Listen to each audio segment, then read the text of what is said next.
insurance policy. So just like I gave advice to Jenna, I definitely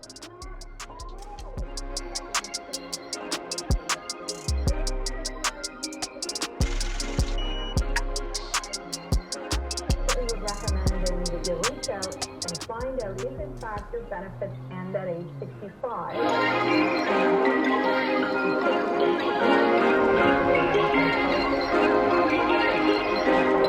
Just like I gave advice to Jenna, I definitely would recommend that you reach out and find out if in fact your benefits end at age 65.